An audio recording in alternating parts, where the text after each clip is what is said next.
Bismillahirrahmanirrahim. Assalamualaikum warahmatullahi wabarakatuh.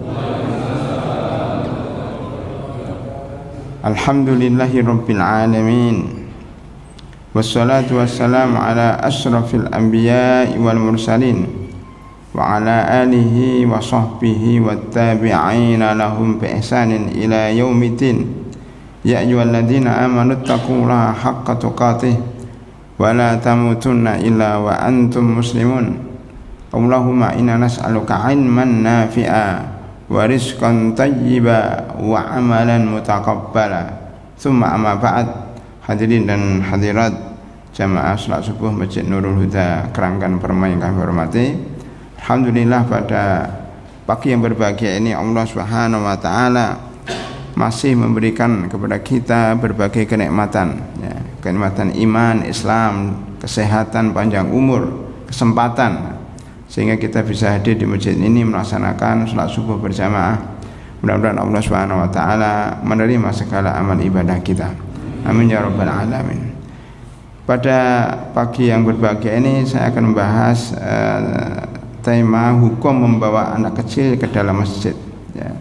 Ini bab yang ke-8, artinya sudah 8 bulan kita bertemu membahas fikih masjid, ya. Fikih masjid ini ada 53 hukum, ya, terkait dengan masjid. Dimakruhkan memasukkan anak kecil, orang gila dan binatang ke dalam masjid. Dimakruhkan, ya, membawa mereka.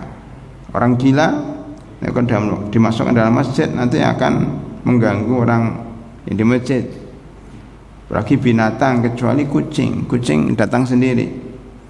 Di kantornya Pak Sugeng Basalamah ini ada Telkom, itu ada kucing, Masya Allah, ya, setiap adzan dia ke masjid di shaf pertama.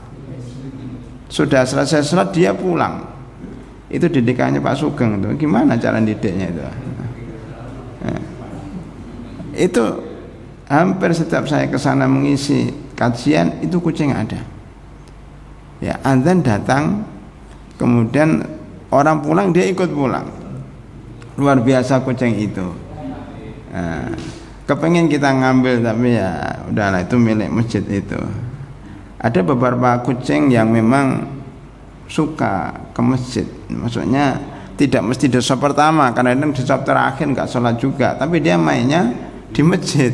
Luar biasa, merasa nyaman di masjid itu kucing. Tapi kalau sengaja membawa, ya sebaiknya tidak, karena khawatir akan mengganggu orang sholat. Ini berdasarkan hadis Abu Umamah radhiyallahu anhu, bahwasanya Rasulullah sallallahu alaihi wasallam, ya, bersabda, jannibu masajidakum sibyanakum wa majaninakum wa khusumatikum. Jauhkan masjid-masjid kalian dari anak-anak. Sibyanakum wa majaninakum, orang-orang gila dan orang-orang yang berselisih, wa khusumatikum, orang sedang tengkar ke masjid, ya, maka tengkar lagi ke masjid nanti. Nah, dulu ada di sebagian di sebagian masjid kita dapat rekamannya bagaimana ada seorang bapak yang marah-marah, ya, kepada seorang imam, ya.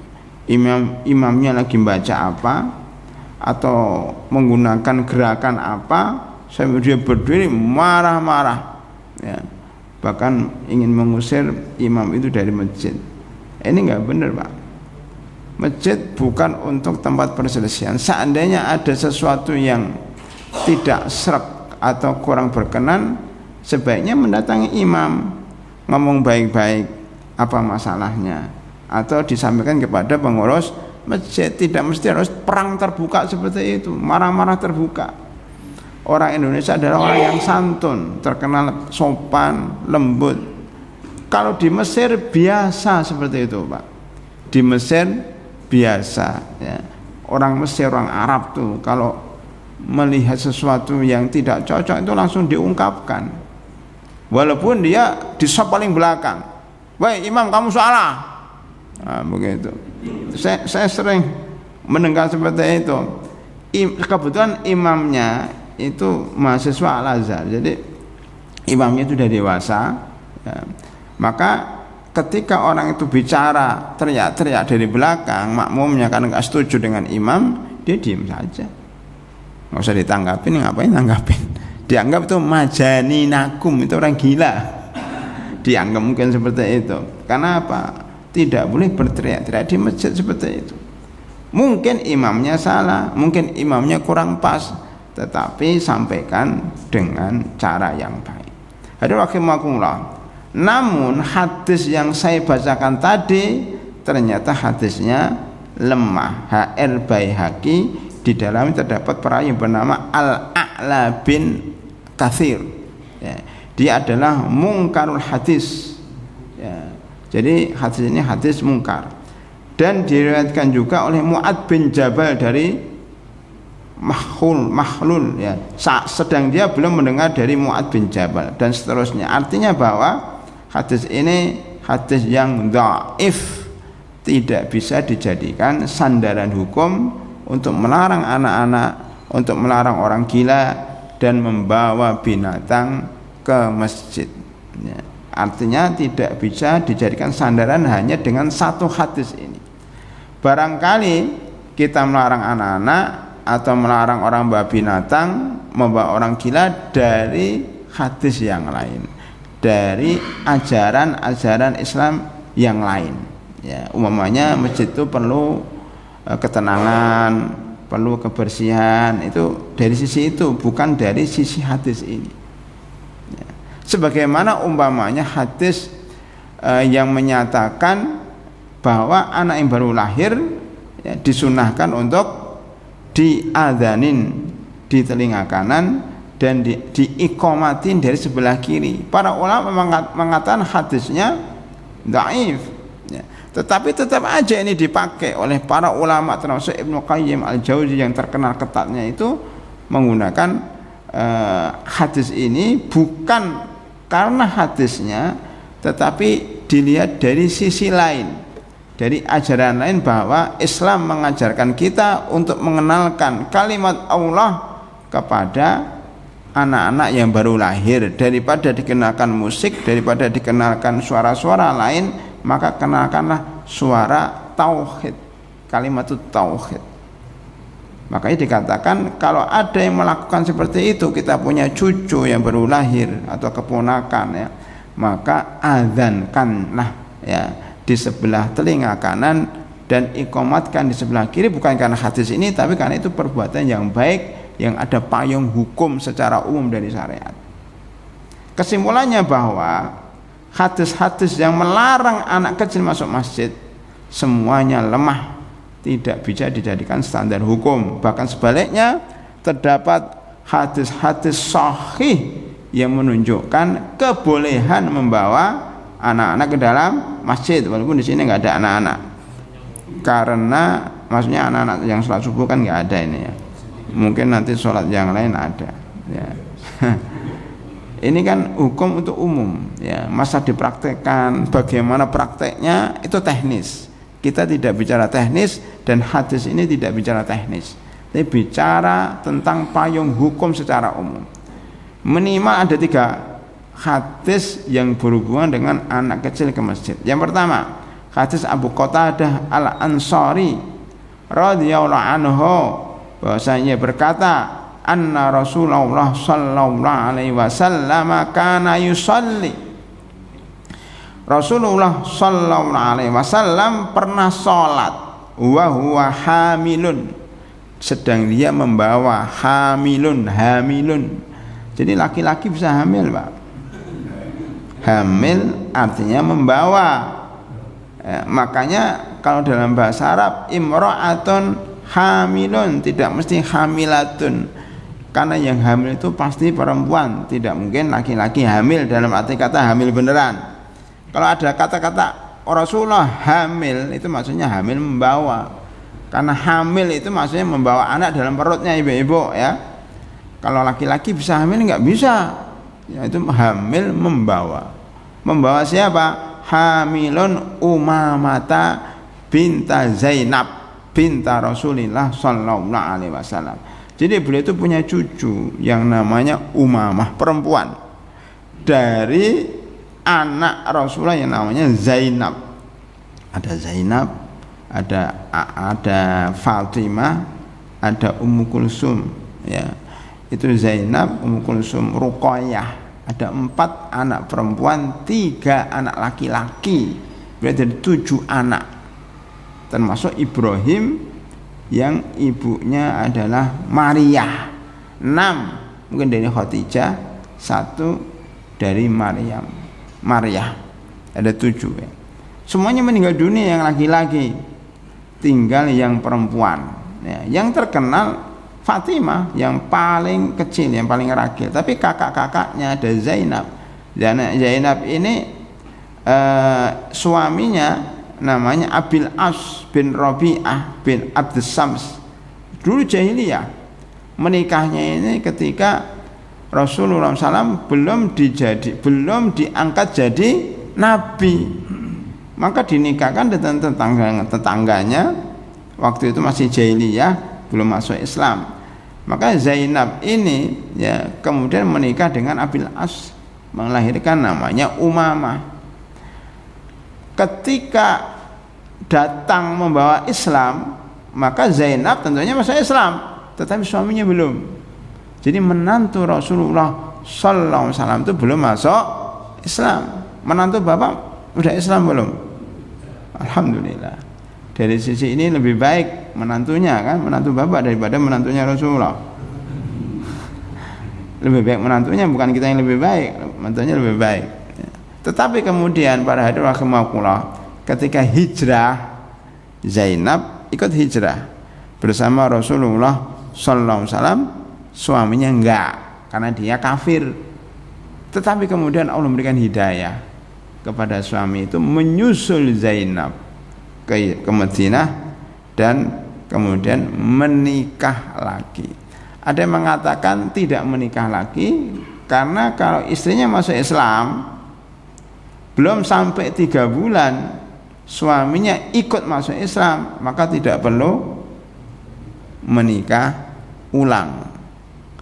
Tetapi kalau istrinya masuk Islam, suaminya belum masuk Islam lebih dari 3 bulan, jika dia masuk Islam setelah 6 bulan, setelah 1 tahun, maka wajib menikah ulang.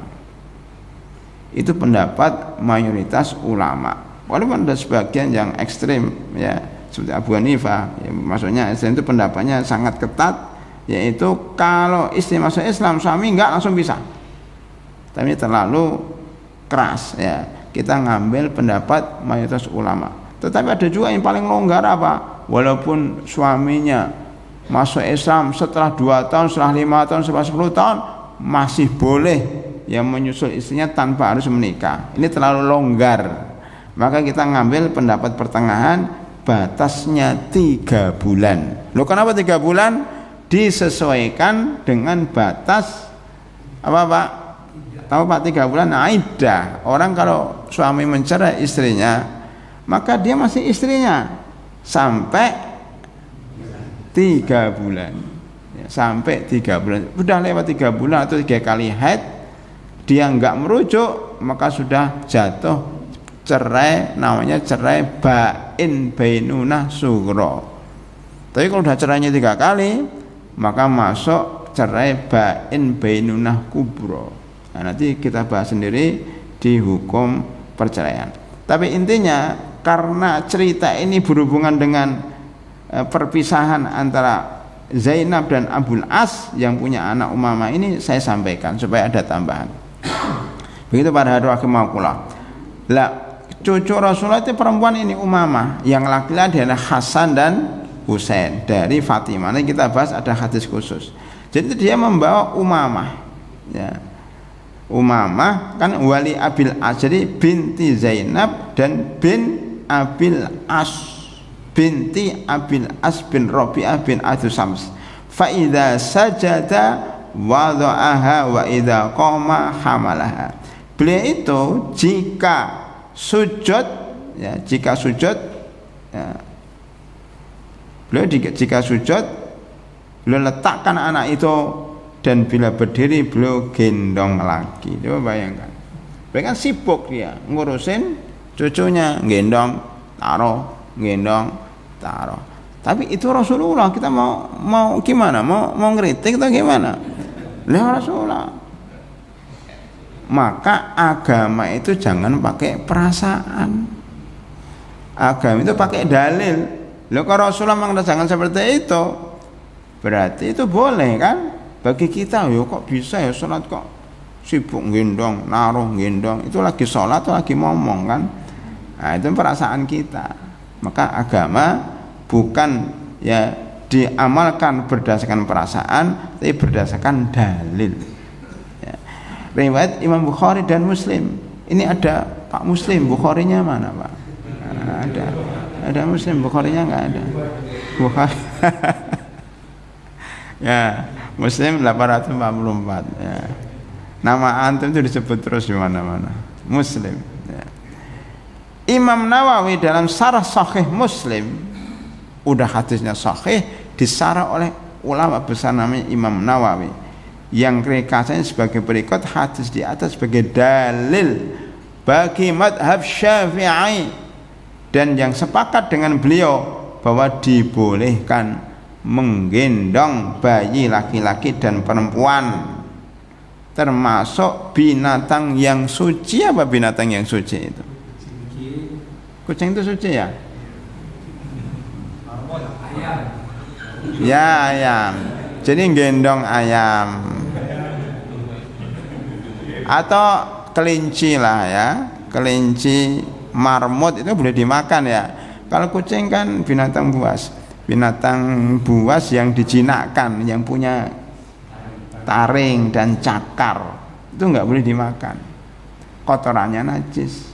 Tetapi kalau burung, ayam, marmut, ya apa, kelinci, ya itu kotorannya nggak najis dan boleh dimakan.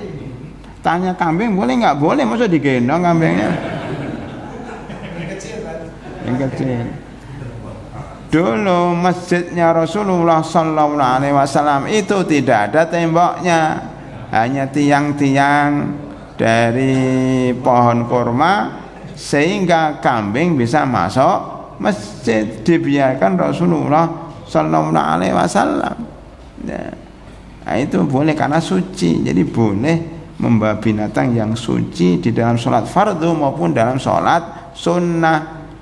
Ini dibolehkan untuk imam, Rasulullah imam, makmum, ya, ketika sholat maupun ketika dalam keadaan sendiri. Ya. Baik. Adapun mazhab Maliki mengatakan bahwa hadis di atas hanya berlaku pada sholat sunnah. Ini kan takwil yang tidak ada dasarnya. Memang Rasulullah sholat sunat itu kan imam waktu itu, dan tidak berlaku pada sholat wajib. Takwil seperti ini rusak, kata Imam Nawawi, rusak, tidak bisa diterima karena beliau menjadi imam ya jamaah, ya berarti sholat wajib, karena sholat sunat tidak berjamaah. Sebagian ulama Malikiyah mengatakan hadis di atas manso. Manso ini harus ada dalilnya, tidak manso ya, atau khusus untuk Nabi. Ini juga klaim ini khusus Nabi itu berbuat, apalagi dalam sholat itu ditiru. Minimal untuk mengatakan bahwa itu boleh, bukan berarti yang dikerjakan Nabi itu sunnah loh Pak. Ini juga perlu diluruskan, tidak setiap yang dilakukan Rasulullah Sallallahu Alaihi Wasallam itu dikatakan sunnah atau wajib. Minimal boleh ya. Makanya di sini harus dibedakan antara sunnah yang berarti dianjurkan atau diwajibkan dengan sunnah yang berarti dibolehkan. Oleh karena itu sunnah dibagi menjadi 3 ya, atau perbuatan Nabi dibagi menjadi 3. Pertama adalah ya perbuatan af'al al-jibiliyah ya, perbuatan sebagai manusia biasa. Rasulullah mengerjakan sesuatu, kan dia manusia. Contohnya apa, Pak? Makan. Makannya apa? Kurma. Enggak, selain kurma. Gandum. Ya, Bapak makan gandum enggak?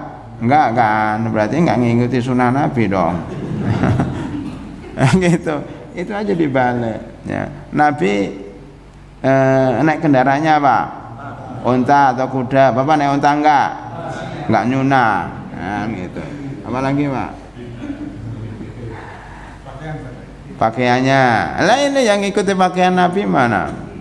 Beda pakaian Arab zaman itu pakai jubah, Ustadz beda. Jubahnya Nabi dengan jubahnya Bapak beda. Jubah Bapak harganya berapa? Kayaknya halus. Jubah Nabi beda lagi, mungkin agak kasar. Makanya mungkin ya orang yang mengikuti apa yang dipakai oleh Rasul mungkin semangat mengikuti Rasul dapat pahala. Tapi bajunya belum tentu dapat pahala. Ya, karena bajunya beda dengan baju zaman sekarang.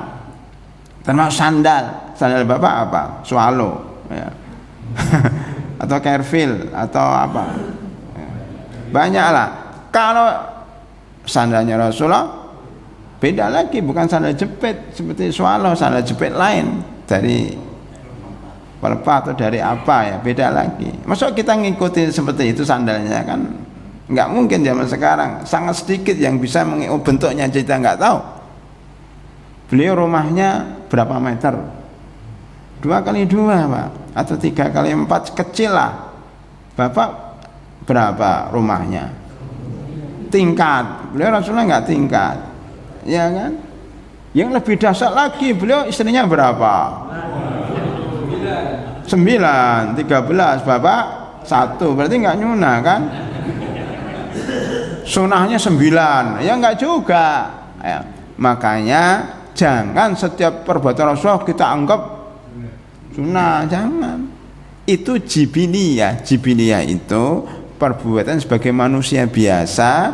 Beliau juga ke toilet, beliau juga buang air kecil, buang air besar, beliau punya rumah, beliau makan, beliau tidur, beliau ke pasar ya, beliau pergi ke Syam, ke Syria. Bapak pergi ke Syria enggak kan ya. Begitu seterusnya. Kita tidak diperintahkan mengikuti makhluk karena dia manusia zaman dahulu. Sekarang zaman sekarang beda. Itu yang pertama. Tidak harus diikuti. Kalau ikuti silakan, tapi nggak dapat pahala karena nggak ada perintah. Yang kedua, Rasulullah itu perbuatannya perbuatan yang disebut dengan al-khassah atau sesuatu kekhususan dia, khususiyah beliau, khasa'is. Makanya Imam Suyuti mengarang buku namanya Al-Khasa'is Al-Kubra, kekhususan Nabi Muhammad sallallahu alaihi wasallam yang tidak boleh diikuti. Bukan hanya tidak dianjurkan, haram untuk diikuti. Salah contohnya tadi, beliau punya istri 9, itu haram diikuti. Loh, kok buatan Rasulullah kan? Ya, haram diikuti. Beliau memerintahkan perang, beliau memimpin, haram diikuti oleh kita ya, karena beliau sebagai pemimpin, kita bukan pemimpin. Begitu, itu kekhususan beliau. Beliau itu boleh ya memberikan isyarat, nah gitu, boleh, kita nggak boleh. Beliau itu kalau sudah menggunakan pakaian perang itu nggak akan dilepas sampai beliau berperang. Kita nggak boleh ngikuti seperti itu. Karena apa? Itu kekhususan beliau sebagai pemimpin ya, atau sebagai orang-orang yang dipilih oleh Allah. Termasuk beliau itu puasa ngebleng, puasa yang tidak berbuka, puasa terus menerus. Ketika ditanya, ya Rasulullah, kapan engkau buka? Allah yang memberi makan dan minum saya. Nah, itu sebagian begitu. Salat tahajudnya beliau wajib, kita nggak wajib. Jadi ada beberapa kekhususan yang beliau lakukan kita haram mengikutinya. Yang ketiga, beliau sebagai nabi dan rasul, itu yang kita diperintah untuk mengikutinya. Contohnya sholat, shollu kama ra'aitumuni usolli, sholatlah sebagaimana saya sholat. Tapi tidak semuanya, bagian tertentu saja. Karena beliau itu kalau sholat pasti jadi imam. Bapak jadi imam enggak kan? Berarti yang enggak jadi imam itu enggak nyunah. Gimana kalau begitu? Ya, sholatlah maksudnya rukunnya, sunnahnya apa. Tidak mesti apa yang dilakukan Rasul dalam sholat pun kita kerjakan. Beliau di depan, kita di belakang. Beliau membaca apa, kita membaca apa. Yang penting inti-intinya itu. Khudhu anni manasikakum, ambillah cara haji dariku. Yang disunahkan tuh hajinya, bukan jalannya. Dulu ada namanya seorang sahabat namanya Abdullah bin Umar. Itu beliau salah paham, ya. Bukan salah paham dalam arti yang sebenarnya, tapi maksudnya saking semangatnya ingin mengikuti Rasulullah sampai beliau itu menapak tilas jejak Rasulullah ketika haji. Dari mana beliau berangkat diikutin, di mana beliau duduk, sekarang di mana berhenti, di rest areanya sebelah mana, duduknya di mana, jajan apa, diikuti. Namanya napatilas, Pak. Gunakan kendaraan apa, kan begitu, diikuti beneran. Dari 14.000 sahabat yang mengikuti seperti itu hanyalah satu orang. Kalau Umar bin Khattab, Abu Bakar Siddiq, Umar bin Khattab, Utsman bin Affan, Ali dan sahabat-sahabat senior lainnya tidak mengikuti Rasul dalam arti kata napak tilas. Yang penting hajinya, cara hajinya. Ya, kalau kita suruh napak tilas Rasulullah dalam haji susah, Pak. Sekarang beda lagi kan. Dulu beliau itu tawaf menggunakan onta. Sekarang kita tawaf ya jalan kaki. Tapi ada sekarang menarik, ya, di tingkat keberapa itu sudah ada tawaf pakai mobil listrik, ya.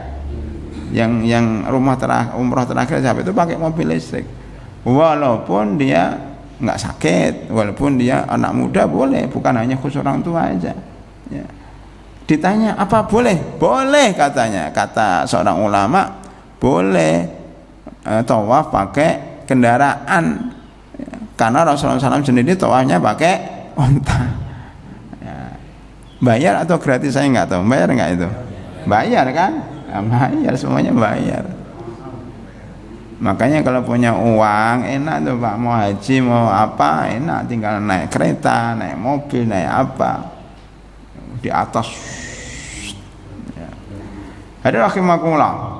Jadi sekali lagi perbuatan Rasulullah membawa cucunya yang perempuan itu tidak mesti kita ikutin. Wah, saya ikutin Rasulullah, tak cari mana cucu perempuan, nggak mau cucu lagi ini cucu perempuan, namanya harus Umamah, nggak boleh namanya Dewi atau siapa, harus Umamah.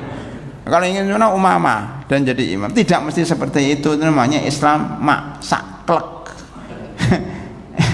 Islam mak saklek juga nggak bagus, Pak. Gitu Pak ya. Jadi ini satu. Kita lihat di sini. Kenapa Rasulullah sallallahu alaihi wasallam membawa Umamah dalam sholat? Kita lihat di sini satu, ya, bahwa manusia pada dasarnya suci dan barang-barang najis yang ada di dalam perutnya itu dimaafkan. Nah ini. Jadi jangan anggap kita itu najis karena membawa barang najis. Makanya kalau ada anak, ya mamanya ya mungkin apa ya membawa kotoran dan sebagainya, kita lihat juga ya, karena najis dalam perut dimaafkan. Begitu juga baju anak-anak dan badan mereka suci, ya, maka boleh kita bawa anak. Ya. Dua, bergerak ketika sholat tidaklah membatalkan, karena bergerak itu ada satu Pak, bergerak untuk kemasyarakatan sholat dan bergerak untuk selain sholat. Kalau bergerak selain sholat itu namanya ini ngambil botol terus dibuka terus diminum, itu bukan pergerakan untuk sholat. Nah, ini nggak boleh.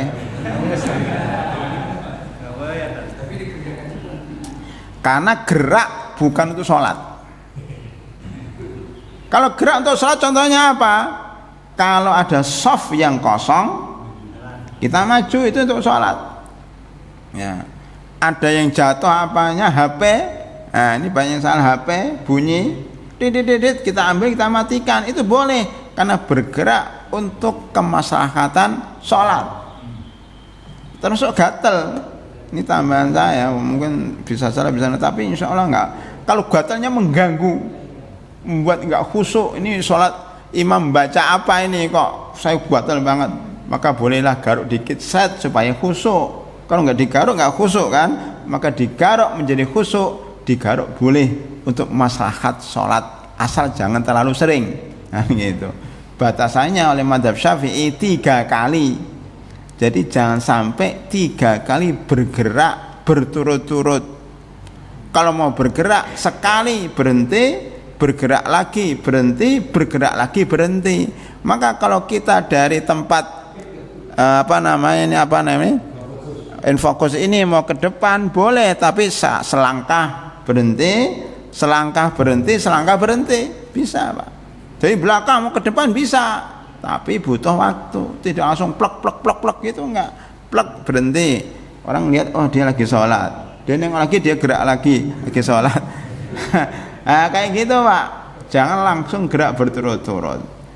Makanya ketika ada orang yang membawa anak kecil, ya menggendong meletakkan tidak apa-apa, karena kan menggendong meletakkan pas pergerakan kan, pas sujud atau pas rukuk kan langsung kan sekali gerak. Maka kalau bapak mau ngambil sesuatu di kantong atau kepingin menggeser barang, paslah sujud ceret digeser langsung. Ya. Atau pas kita mau Allahu Akbar mau naik lagi, ambil anak, sekali gerak 20 terlampau. Ya, gerak intikal dan gerak ngambil anak. Itu kan caranya seperti itu. Jadi itu dibolehkan para hadirin rahimakumullah. Ngapain sampai sini? Baik. Hadirin rahimakumullah, yang ketiga, ini sekaligus untuk membantah pendapat Imam Sulaiman Al-Khattabi bahwa perbuatan di atas dianggap perbuatan yang tidak sengaja. Loh gimana perbuatan nggak sengaja? Wah, beliau itu membawa Umamah sengaja ke masjid. Pertanyaannya, memang ibunya kemana kan gitu? Memang bapaknya kemana? Kenapa Rasul harus membawa cucunya gitu loh? Kalau menurut saya husnudzon Rasulullah SAW itu kepingin mencontohkan sama umatnya, ini loh boleh membawa. Dan beliau itu bisa titipkan aja, nih titipkan, oh dia Rasul kok, nih bawa, saya mau sholat, saya jadi imam, jangan diganggu dengan cucu-cucu seperti ambil itu, bisa aja. Sebagaimana beliau ketika minjem uang ke orang Yahudi, bukan minjem uang, beli gandum, beli beras sekarang, jadi nggak ada uang, kemudian beliau menggadaikan baju besinya sampai beliau wafat, baju besinya masih tergadaikan. Apakah nggak ada sahabat yang kaya? Kan ada Utsman bin Affan, ada Abdurrahman bin Auf, sahabat yang kaya banyak. Kenapa nggak minta WA gitu, saya minta uang kan bisa. Rasulullah pemimpin itu untuk memberikan contoh, loh boleh loh kita bermuamalah dengan orang Yahudi, dengan orang non muslim, asal muamalat, dan menunjukkan kebolehan pegadaian, ya pegadaian syariah, bukan pegadaian yang mengatasi masalah dengan masalah baru, bukan itu. Masalah pegadaian itu tidak mengambil keuntungan para hadirin, karena pegadaian itu amalan sosial, maka Rasulullah gadaikan. Kalau sudah dibayar utangnya, diambil barang gadainya, bukan didenda atau diambil uang sewanya. Nah, nanti pembahasan dalam fikih muamalat. Tapi pegadaian itu seperti pinjam meminjam, amalan sosial. Baik, ada rahimakumullah ya. Ini kita lewati Khattabi karena Khattabi ini dianggap salah ya oleh Imam Nawawi ya. Baik, ada rahimakumullah. Di sana ya ada hadis lain, karena ada 3 hadis, saya percepat ya. Ini kedua hadis Abu Hurairah radhiyallahu anhu. Beliau berkata, kunna nusalli ma'a Rasulillah sallallahu alaihi wasallam al-isya, salat isya. Saya ingin menyampaikan dikit aja.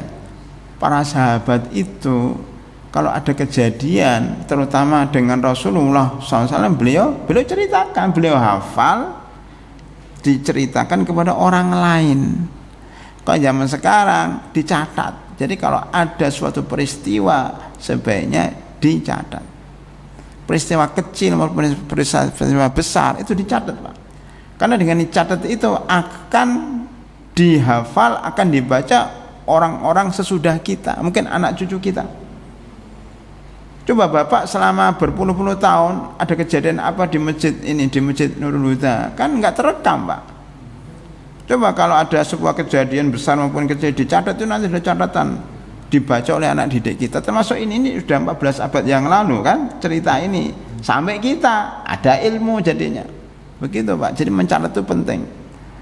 Hadis Abu Hurairah, kami dulu pernah sholat bersama Rasulullah sallallahu alaihi wasallam ala isya, fa idza sajada, jika sujud, wathabal Hasan wal Husain ala dhahri, maka Hasan dan Husain langsung naikin punggungnya. Fa idza rafa'a ra'sahu akhadahuma biyadi min khalfihi ahdan rafiqan. Jadi ketika beliau mau berdiri, diambillah beliau ditahan gitu ya, supaya dia mereka berdua tidak jatuh. Wa yadha'uhuma 'alal ardi fa idza 'ada hatta idza qada salatahu aq'adahuma 'ala fakhidaihi. Ini terjemahan cara ringkas ya. Ketika beliau sujud, Hasan dan Husain meloncat ke punggung beliau. Ketika beliau mengangkat kepalanya, beliau mengambil mereka dengan tangannya dari belakang dengan sangat hati-hati ya. Kemudian meletakkan mereka di atas tanah ya. Ketika beliau sujud kembali, mereka melakukannya kembali. Jadi anak kecil kayak gitu kan. Ketika diangkat, oleh-lah. Dia sujud, loncat lagi, namanya anak kecil. Sampai beliau selesai, assalamualaikum, didudukkan di atas paha beliau. Saking sayangnya kakek sama cucunya. Kadang kakek itu lebih sayang kepada cucunya daripada ayahnya sendiri. Kalau ayah sendiri itu marah-marahin, ibunya sendiri marah-marahin. Kalau kakek nenek nggak pernah marahin, sayang. Bahasanya begini, yang penting saya sayang sama cucu, masa pendidikan serahkan sama suami, sama bapak dan ibunya. Nah, karena bapak dan ibunya mendidik, kalau kakek sama neneknya memanjakan, itu masalahnya. Maka kadang cucu itu lebih lekat sama kakek dan neneknya daripada bapak dan ibunya, karena kakek dan neneknya tidak pernah memarahi, seperti Rasulullah SAW. Dan saya tambahkan, Pak, ini cara hidup sehat ya, terutama bapak-bapak yang sudah kakek-kakek, ibu-ibu yang sudah nenek-nenek. Cara hidup sehat itu menghilangkan stres.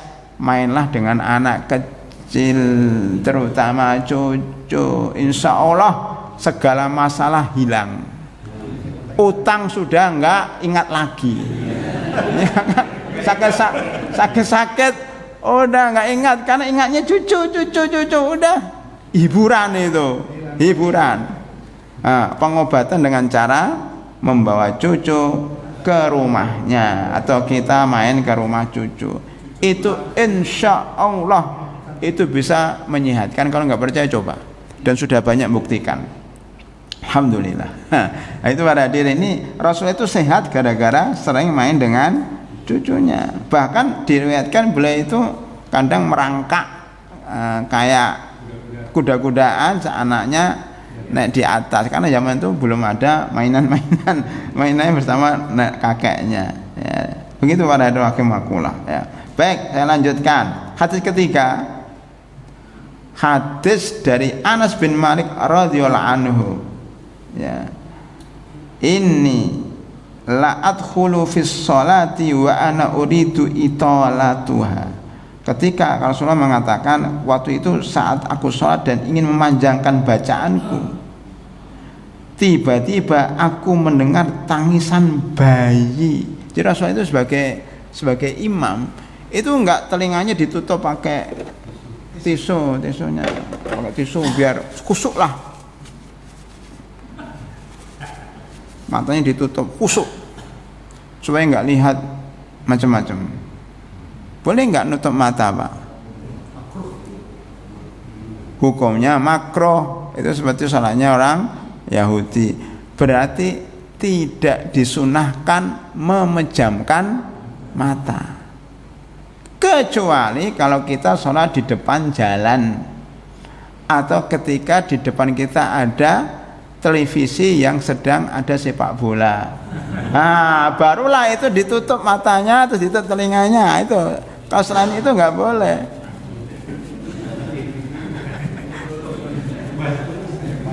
Apa latihan sholat khusyuk gimana? Nggak usah dilatih sholat khusyuk itu, dipahamkan aja ini Rasul itu sholatnya paling khusyuk, tapi tetap mendengar, kok ada anak nangis nih, barangkali ini lagi ingin nyusui ibunya kan, beliau mau sholat lama tuh anak nangis, udah akhirnya apa?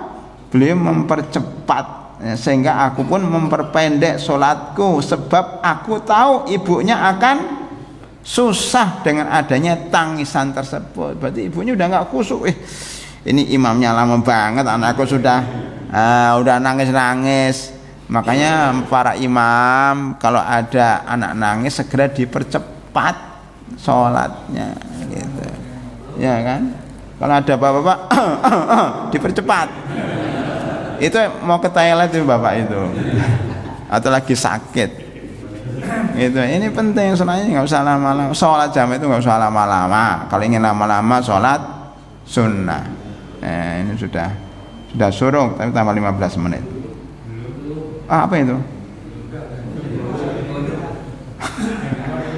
Ya, maksudnya ya inilah ya. Jadi begitu para hadirin. Artinya apa? Boleh membawa anak kecil. Boleh anak kecil itu gelendotan di punggung kita. Ini ada satu hadis yang belum saya sebut. Hadisnya hampir mirip dengan hadis yang Hasan Husain di atas punggung tadi. Ada sahabat mengatakan begini, suatu ketika Rasulullah SAW sujudnya standar, enggak terlalu lama banget. Tiba-tiba suatu ketika kok sujudnya lama banget. Ini sahabat ini bingung, ada apa? Jangan-jangan Rasulullah meninggal dunia. Kalau orang sujud lama kan meninggal dunia, bisa aja, dan banyak yang meninggal dunia dalam keadaan sujud. Maka salah satu sahabat itu curiga, kepo. Maka beliau walaupun belum Allahu Akbar, dia sudah bangkit nengok ke depan, sepi nggak ada orang. Ternyata paling depan itu Hasan dan Husain lagi naik punggung Rasulullah. Dan Rasulullah memang sengaja tidak bangkit karena Hasan Husain lagi seneng nih. Nanti kalau beliau angkat dia nangis, maka beliau agak lama sedikit. Maka sahabatnya kemudian sujud lagi. Berarti apa? Boleh kita dahului imam kalau kepo. Loh iyalah, gini Pak. Karena gini, coba kalau kita taat banget sama imam, kalau imamnya mati plek gitu, orang sujud semuanya sampai berapa hari, sampai berapa tahun itu, dia udah mati, ya kan? Tapi sepakat satu orang aja, jangan semuanya kepo, satu orang aja disepakatin siapa gitu ya, yang paling depan. Oh, ternyata imamnya meninggal dunia, maka diganti. Mesti ada yang tahu satu orang. Ini juga begitu, dia melihat Rasulullah lagi ditunggangi oleh Hasan dan Husain, maka beliau sujud lagi, nggak apa-apa, nggak batal ya. Tapi syaratnya sujudnya harus di luar kewajaran. Ini baru sebentar sudah kepo, enggak, sabar. Jangan salah paham Pak, maksudnya setengah jam, nah itu kepo. Ini baru 5 menit sudah kepo ya. Ukurannya kalau di luar kewajaran, ini kan di luar kewajaran. Setelah itu Rasulullah salam, bangkit, maaf bapak-bapak mengganggu zikirnya.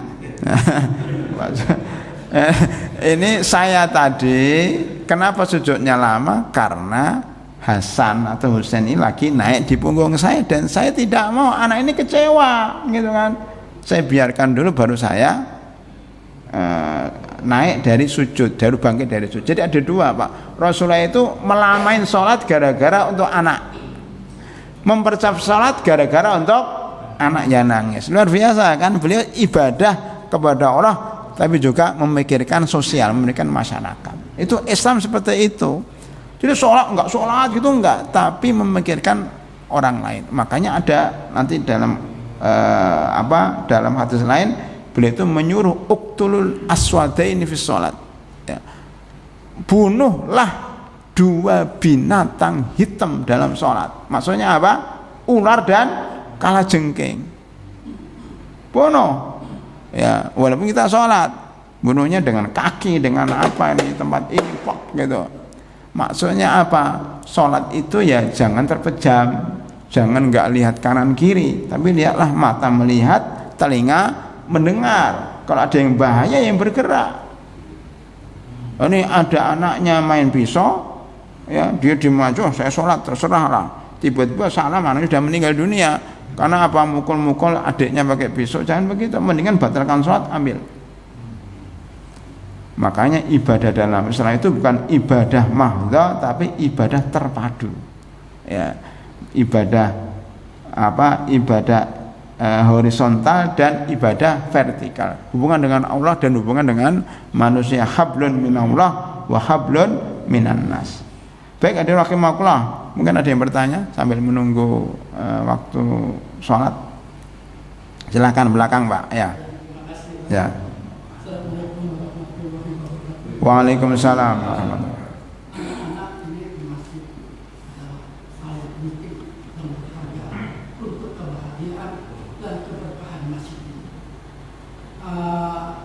Kesultanan Muhammad Al-Fatih, penakluk Konstantinopel yang sekarang namanya kota Istanbul, Turki, mengatakan bahwa apabila kita tidak mendengar tawa dan riang anak bercanda di antara saat kita berjamaah, takutlah bahwa kejatuhan nanti generasi muda di masa itu.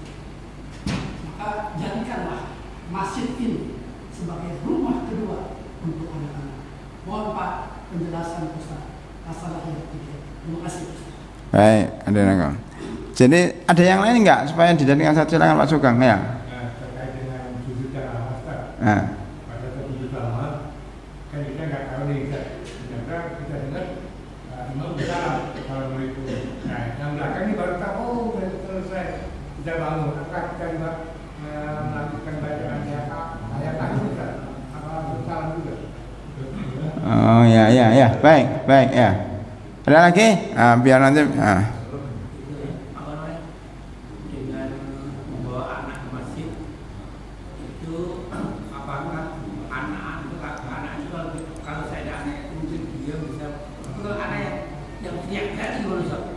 Anaknya yang rewel. Ya, jadi pertama tentang Al-Fatih, yang kedua tentang sujud, ya. Ketiga tentang anak teriak ya. Main, lari-lari. Ada lagi Pak, biar sekalian. Oh, banyak ya Pak. Ya, silakan.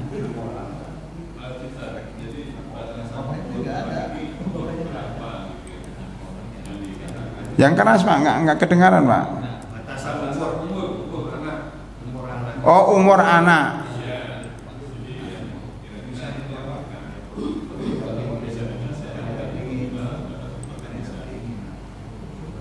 Baik, batasan umur anak ya.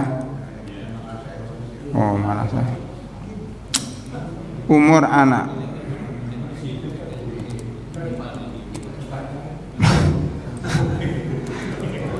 Ya, ini nggak kelihatan dengan saya.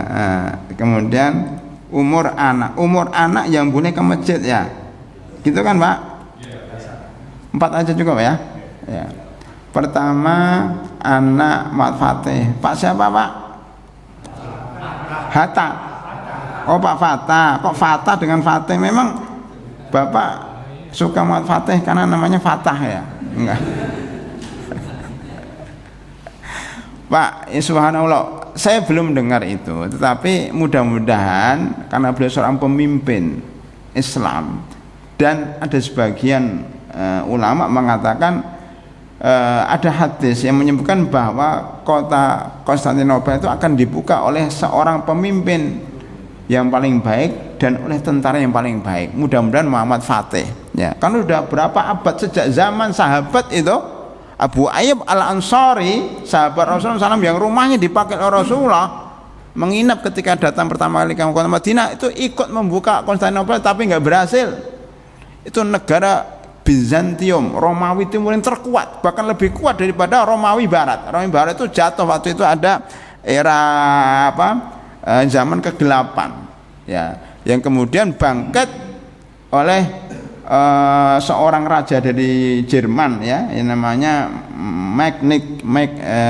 Macklin, ya, itu yang bisa mengangkat Eropa Barat dari keterpurukan menjadi bangkit lagi setelah mendengar Rasulullah SAW itu. Jadi dia itu Eropa bangkit gara-gara Islam. Tapi Bizantium ini yang timur ini memang kuat dari awal karena kebudayaan, karena pendidikan. Intinya tidak bisa dibuka sejak zaman sahabat.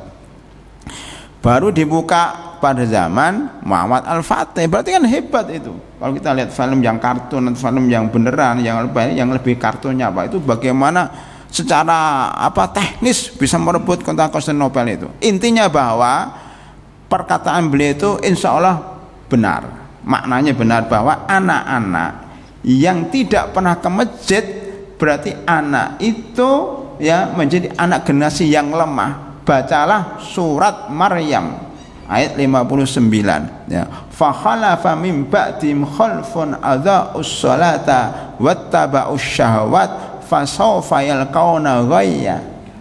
Maka setelah itu akan turun generasi-generasi yang dua perilakunya. Adha'us salat, meninggalkan salat, termasuk tidak pernah ke masjid, tidak pernah salat, wattaba'us syahawat, dan pasti mengikuti hawa nafsu. Kalau sudah enggak sholat pasti terjebak dalam hawa nafsu. Habis itu fasaufa yalqauna ghayya, pasti menjadi generasi yang hancur. Kalau generasi mudanya hancur, maka negaranya, bangsanya juga akan hancur. Karena kita Indonesia ini sebenarnya plus Pak? Mempunyai demografi plus, ya, artinya apa? Anak generasi muda dari umur 16 sampai umur 45 tahun itu plus kelebihan 52% lebih itu pada apalagi tahun 2045, ya. Artinya apa? Indonesia itu potensi jadi negara maju kalau generasinya baik dan rajin ke masjid, ya. Adapun, ya tadi tanyakan, adapun jika mereka nakal, jika mereka gojek, teriak-teriak, itu masalah teknis. Kebijakan DKI masjid bagaimana? Ya naik turun, ada yang bagus, ada yang enggak bagus, tapi minimal anak itu ke masjid. Saya di beberapa masjid, masya Allah, masjid itu kayak Raudatul Atfal. Yo, anak itu ramai banget. Kadang-kadang kita soalnya enggak khusyuk. Ini kurang berarti. Tapi secara secara umum bisa merangkul anak-anak ke masjid sudah bagus. Tinggal penanganannya kurang profesional. Kenapa? Karena anak itu ramai itu berlebihan, Pak. Bahkan sampai memang masjidnya diberi wifi sehingga anak itu datang ke masjid main HP. Bagus, cuma kok dibiarin? Itu main game, main apa, dibiarin pengurusnya gimana? Nah, mestinya bolehlah ke masjid pakai wifi, tetapi bukanya harus yang baik-baik, harus ada pendampingnya. Ini kan teknis ini, Pak, ya. Ada berapa masjid di Jakarta juga, ya, saya ditanya gimana Ustaz ini supaya anak datang. Makanya mereka membuka lapangan voli. Karena masjidnya besar, Pak, lapangan voli. Ada berapa masjid pakai pingpong. Kan pingpong mudah di sini bisa, ya. Beli pingpong, kalau voli nggak bisa di sini, ya. Bahkan saya usulkan masjidnya pakai kolam renang, Pak. Kolam renang atau lapangan sepak bola atau apalah, futsal samping masjid, maksudnya di lingkungan masjid itu untuk agar anak-anak itu datang ke masjid, ya. Ada sebagian yang ada lapangannya main sepak bola, ya maksudnya lapangan badminton pakai untuk sepak bola, nanti kalau azan masuk semua. Setelah sholat silahkan main lagi, itu juga bagus. Itu tadi menyambung dengan Muhammad Al-Fatih, biar mereka tergantung ke masjid. Rajulun wa qalbuhu fil masajid. Salah satu 7 golongan yang akan dinaungi oleh Allah Subhanahu wa taala adalah pemuda yang hatinya tergantung pada masjid. Kalau perlu mereka nginep di masjid, apa di masjid nggak masalah, daripada mereka ke kebut-kebutan, geng-geng motor, ke mall-mall, ke tempat kafe-kafe itu malah rusak, Pak. Narkoba, naudzubillah min dzalik, pergaulan bebas, naudzubillah min dzalik di masjid. Memang rame-rame dikit, sabar. Yang penting ke masjid daripada mereka rusak ya di lingkungan yang enggak baik. Itu, Pak. Masalah sujud. Kalau ada seorang makmum sujud padahal imamnya sudah salam, bagaimana? Mungkin tuh makmumnya ngantuk,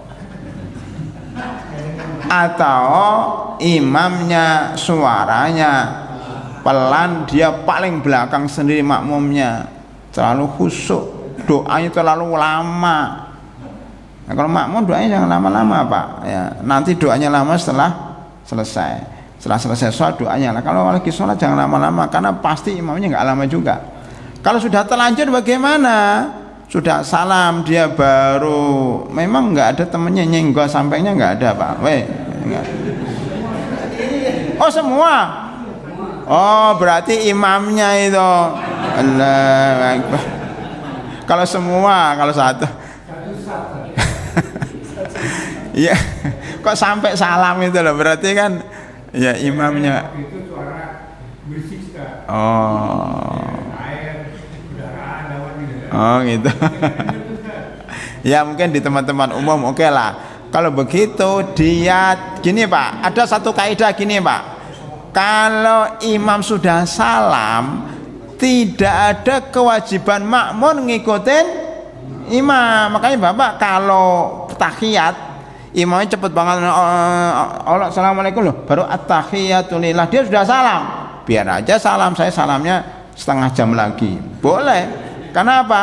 Karena sudah tidak ada kaitannya dengan imam. Bapak mau lama-lama tidak apa-apa, walaupun sebaiknya ngikut, cuma kalau belum selesaikan tahiyatnya. Karena ada imam yang berlebihan, Pak, cepet banget.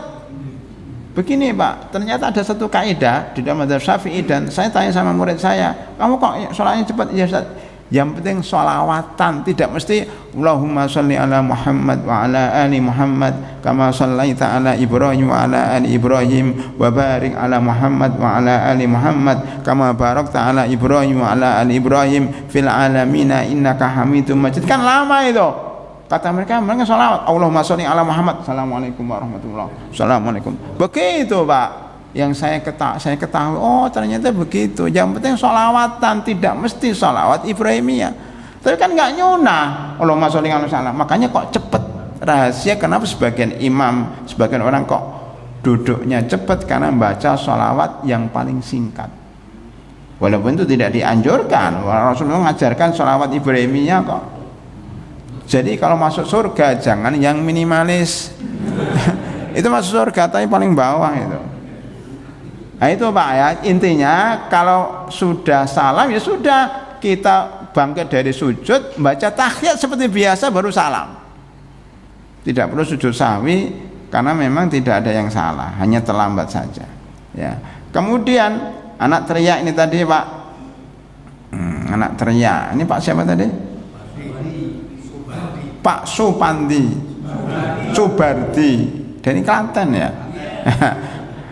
Teriak ya tadi, Pak, kalau menurut saya pribadi wallahu alam, anak dibawa ke masjid itu walaupun boleh, Pak, kalau perlu dididik dulu di rumah. Woi anak, bapak bawa ke masjid tapi syaratnya jangan teriak-teriak, jangan pergi-pergi kemana-mana ya. Nanti kalau baik saya beri uang, saya beri permen, mau itu, jadi didik. Makanya kalau sampai anak-anak itu teriak banget, pergi kemana-mana, mengganggu orang sholat, tetap aja makruh hukumnya, Pak, karena mengganggu orang sholat kan. Makanya belilah tali khusus anak, tali ramah anak ya. Kalau ada orang naik motor, ada tali untuk gendong anak kecil dan anak di depan itu naik motor, maka mestinya ada tali supaya anak itu tidak kemana-mana, diikatkan tali kaki bapak dengan kaki anak itu. Dia udah nggak bisa kemana-mana, udah di situ aja. Nah, coba buatlah seperti itu untuk masalah. Anaknya ke masjid tapi nggak kemana-mana. Ya, kalau teriak-teriak bagaimana? Ya nggak tahu apakah perlu ditutup atau enggak.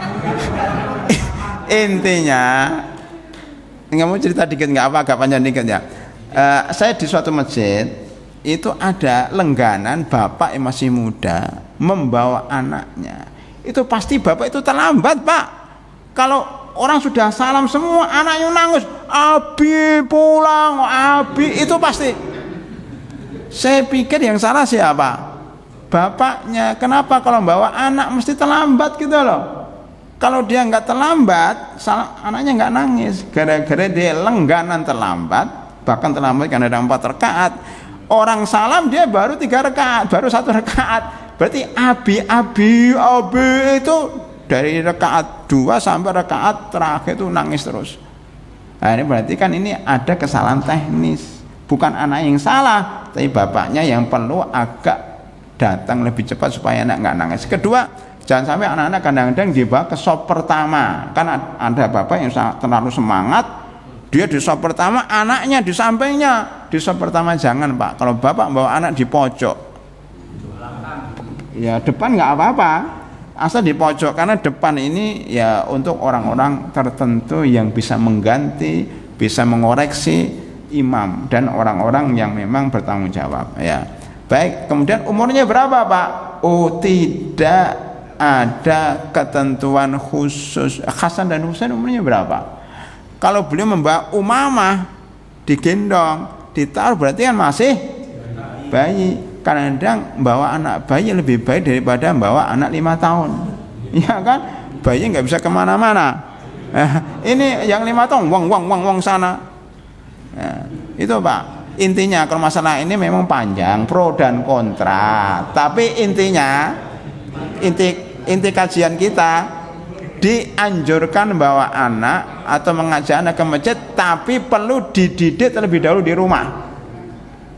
Kalau dia lari-lari dan sebagainya, diajarin. Makanya kadang-kadang gini, Pak, ada teknis ini, Pak.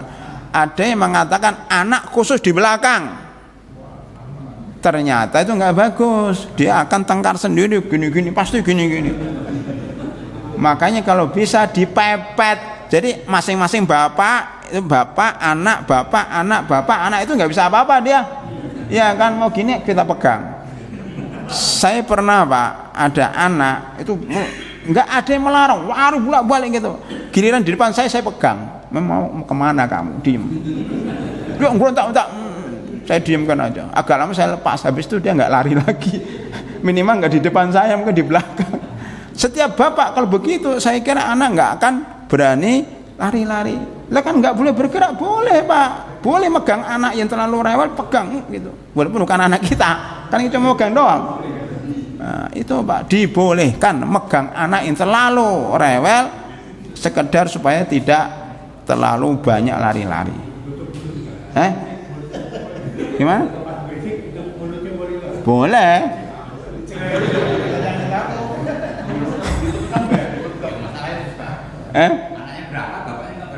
Nah, ya, makanya yang bapaknya nggak punya anak, ya, yang mewakili bapaknya. Bapaknya nggak berangkat, anaknya berangkat kan, rame, ya sudah, anggap saja yang di masjid itu bapak. Jadi anggap saja bapak-bapak ini punya anak. Pokoknya kalau udah di masjid itu anak bersama. Mau anaknya fulan nggak ada, pokoknya di masjid menjadi anaknya orang masjid. Begitu, Pak, dididik, tapi jangan terlalu keras-keras. Karena di ini ada satu kejadian, ini kejadian nyata. Anak ke masjid dimarahin, dimarahin oleh orang, pokoknya sampai dipermalukan. Apa? Habis itu dia tidak pernah ke masjid selamanya. Bahkan sampai besar dia trauma, saya nggak akan ke masjid selamanya. Karena orang-orang masjid itu jahat-jahat katanya. Kan bahaya itu, sampai besar dia karena trauma gara-gara memarahi anak keras. Jangan, Pak. trauma sampai besar nggak ke masjid. Kan dosanya bapak ini kan, berarti kan marahnya terlalu keras. Jangan keras-keras Pak sama anak. Gitu Pak ya. Satu lagi. Ada masjid di daerah Solo, daerah Surakarta, ini viral. Itu Masya Allah masjidnya terlalu perfect. Nah, apa? Semua orang dilarang tuh. Anak, kalau ada orang baru mau masuk masjid, anak langsung tahu kalau bawa anak nggak boleh ke masjid. Akhirnya pulang lagi dia. Jadi nggak ada anak yang ke situ karena apa? Baru di mana? Di halaman aja udah ditegur. Kemudian orang baru menaruh motor, ya, kemudian baru buka HP, tegur kamu di masjid nggak boleh bawa HP. Wah, akhirnya masjid itu sepi Pak. Jadi omongan orang masjid kayak gitu, nggak ramah lingkungan, nggak ramah anak, nggak ramah orang tua, nggak ramah orang bawa HP, nggak boleh sama sekali. Bahkan saya sendiri pernah ditegur Pak, ke masjid habis sholat di jalan, masjidnya di pinggir jalan Pak. Habis itu buka HP, ya mau ngubungin siapa karena penting gitu. Ada orang datang, dia nggak larang sih, dia ngatakan memang zaman sekarang Pak, orang itu memang nggak bisa lepas dari HP. Nah, ini kan rumah ibadah, apa namanya, rumah Allah, namanya bawa HP, dia nggak ngelarang, cuma ngomong doang. Nah, bilang gue pikirin, saya bilang gitu.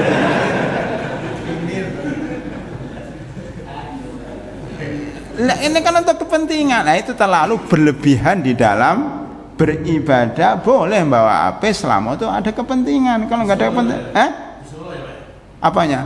Enggak, kalau tadi masjidnya di Solo, kalau yang saya datang ini adanya di Bekasi, pinggir jalan. Kalau saya cuek ini berarti nggak paham Bapak ini bagaimana kita itu hidup di masjid tapi juga hidup di lingkungan sosial dan di era modern, ya. Nggak apa-apa Mbak HP, asal untuk kebaikan. Demikian Pak Raden rahimakumullah. Karena ibu-ibu sudah menutup korden, berarti maksudnya Ustadz, mbak selesai, makanan sudah siap. Baik ibu-ibu, kalau ibu-ibu sudah bicara, kita harus siap ya melaksanakan. Demikian Bapak dan Ibu sekalian, pengajian kita mudah-mudahan bermanfaat. Lebih kurangnya mohon maaf. Kita tutup dengan doa kafaratul majlis. Subhanakallahumma bihamdika asyhadu an la ilaha illa anta astaghfiruka wa atubu ilaik. Assalamualaikum warahmatullahi wabarakatuh.